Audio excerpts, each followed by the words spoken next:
The aspect of this moment that I'm going to just call the feminine aspect is the power of life itself, everything that moves and breathes and pulsates and is alive. And that which is witnessing it, which always comes together. I mean, there's no awareness that something's happening unless there's awareness. And if you're aware there's awareness, there has to be something happening, or you can't be aware there's awareness. So they always happen together. Masculine and feminine are one. That's another way of saying that.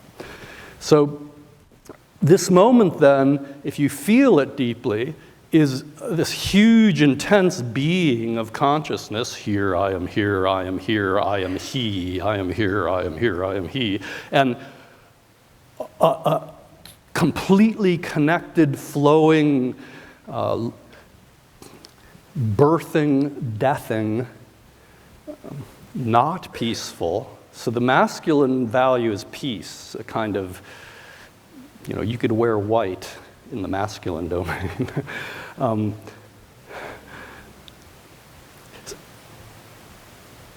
The feminine, is life itself. And if you look at life itself, in order for there to be birth, there has to be death. For every plant that grows, a plant is dying. Humans are dying and living. So when you look at a feminine being or anyone identified with the feminine, it's partially, beautiful, constructive life, and partially, killing, death, destruction, wildness. And the masculine doesn't like either. So when people start identifying with these things, the people who identify, and it doesn't matter what gender you are, but the people who identify more with the masculine side, it's like, ooh, life, ooh, the feminine, ooh, sex. What counts is consciousness. What counts is the transcendental, infinite. And if you can't get that far, at least what counts is a degree of rationality. So, the masculine's trying to abstract itself from I think the words vicissitudes of life, from the guts, from the blood, from the feminine is all of that. And so feminine partners feel rejected simply by the masculine disposition.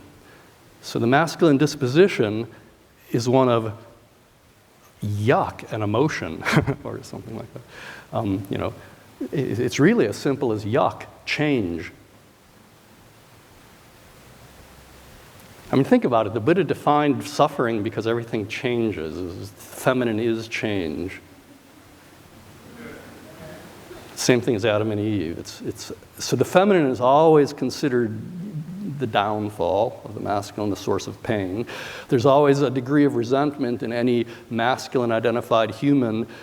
Really, I got to get involved in that. I have to give up my time to talk about that. So the masculine identified human always feels the openness of consciousness is being trampled and dragged into something that's ridiculous. Why are we talking about that? We have talked about that over and over and over. It doesn't make any difference. It never ends, which is exactly the point of the feminine. It never ends. It's cyclical.